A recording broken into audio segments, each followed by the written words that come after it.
What's happening, guys, and welcome back to the channel. For today's video, we're going to be checking out the Transformers 2023 G1 reissue of Autobot HOUND. This is the third figure that I think Hasbro have released so far for this new Toon inspired reissue series, and I think this is a great one. I know we've seen Starscream and we've seen a proper magenta pink version of Hot Rod. It only took them, like 35 years to give us a pink version of that character, but I think these ones in particular are going to go down a treat. I mean, don't get me wrong, some of the past reissues we got were cool, but they were all based on their toy decos and not how they actually appeared in the series. So it's great to see this guy actually looking like he did in the show. So here we have Hound in his Jeep mode, and am I crazy, or is this one of the more accurate versions of the Alt mode we've actually seen? Despite this thing being well over 30 years old, I think besides the masterpiece, this is probably the most faithful version of the Jeep I own in my collection, and it looks really cool. I mean, decent details here at the front, no stickers, which I'm a massive fan of. Everything here is actually printed on, which is cool.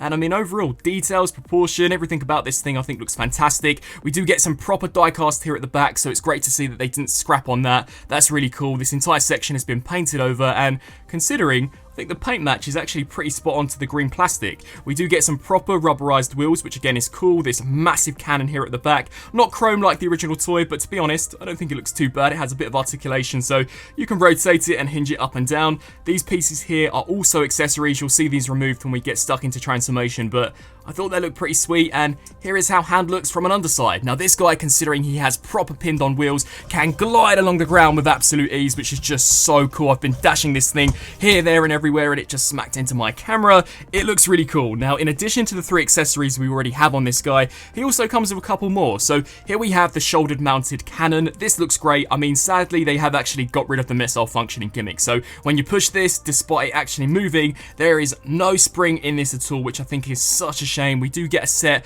of 3 missiles. So as you guys can see, I've already removed one. It's quite strange they've included these, especially considering that this can't actually fire and it takes quite a bit of force to yank this out. But yeah, it is removable for those who perhaps don't want to have this here wedged in. And then the final accessory we get is more intended for bot mode. We get this really nice blaster, but again, it's not cast in chrome nor in silver paint, but decently detailed. Now, in terms of a quick comparison, here we have the old G1 Hound compared alongside the most recent version of a mainline Hound, that being the Siege release. Hopefully soon to be made redundant by the Studio Series version, but as you guys can see, I mean, considering this came out in the 80s, I actually don't think it's that bad for a deluxe standard. You could literally have this here in Alt mode alongside some of your other mainline Transformers, and honestly, I don't think it would look too out of place. It's a slightly different story when we get into robot mode, but yeah, that is that comparison. And in terms of a vehicle mode in my collection, I'm definitely going to be keeping this, and will more than likely have this guy in his robot mode. Now let's get stuck into transformation. Very simplistic. I can definitely see the charm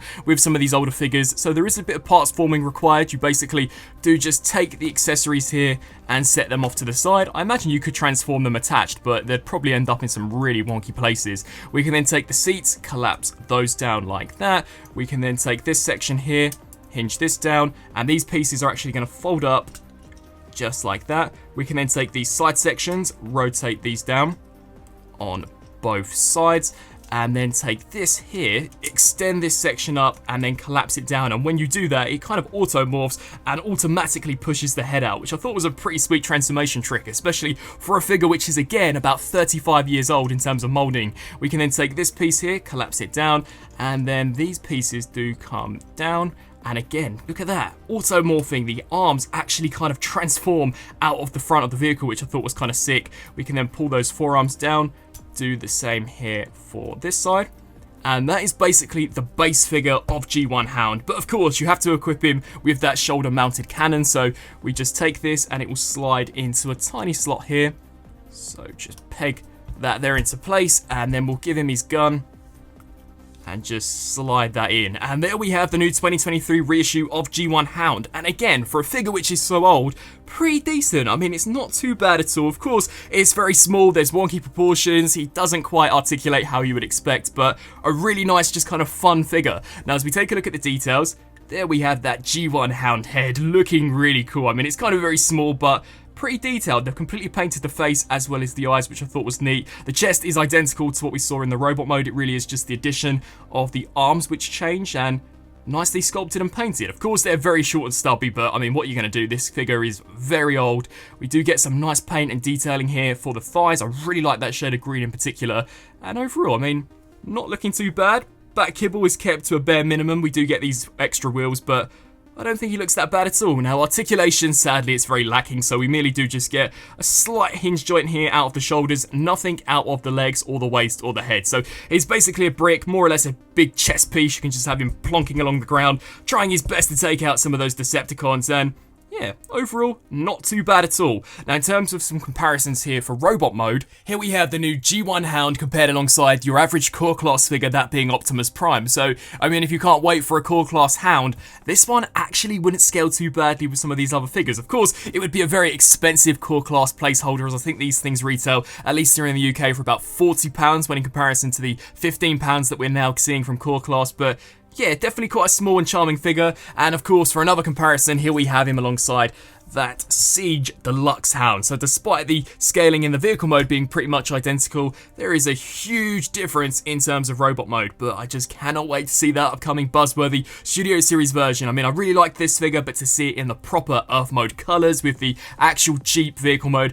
I think it's just going to be so sweet. But yeah, there's that comparison. It's quite cool to see the evolution between the first version of Hound and now our most recent version. What do you guys think? Which is your preference? I think, for me, of course, it's going to be the more articulated release, but there's definitely something quite charming about this original version. Now, as these figures, I believe, come packaged in robot mode, we'll also showcase the transformation going into vehicle mode. So again, take all of the weapons off and just set them here off to the side. We can then take the forearms, hinge these sections up, take this section here, pull it forwards, and then I believe this time we'll actually have to manually peg them into place, so they won't automatically spring into action like they did for transformation from vehicle into bot mode. So just bring this section down, snap that into place, and then bring this here all the way up. We can now take the windscreen, lift this section up, bring this up, and again, look at that, that's so cool the way the head just kind of shoots down. We can then compress this section in, take these pieces here, and bring those down. Do the same here for this side, and again, no stickers on this figure, so everything you're seeing, which is a detail, is actually printed on, which I think is so cool. We can then take the seats, bring these out, and then for some finishing touches, just lock those into place, straighten the seats out, and there we have the base Hound figure fully transformed up into his vehicle mode, of course without all of the additional accessories, but very simplistic yet effective transformation. And wrapping up on this review for the 2023 reissue of the original Transformers Generation 1 Hound toy. I mean, for collectors of the original toy line, this is a great affordable opportunity in picking up this mold, which I don't believe has been reissued since the 80s. I could be mistaken, but I mean, even if it has, it still goes for astronomical prices on the aftermarket. So this is a really great way of getting this into the collection, a fantastic opportunity for collectors like myself who just completely missed the boat on some of these original G1 toys, and this guy's actually done in proper toy accurate colours, which I don't know about yourselves, but I would prefer to pick up when in comparison to the toy colours that were originally in the series back in the 80s.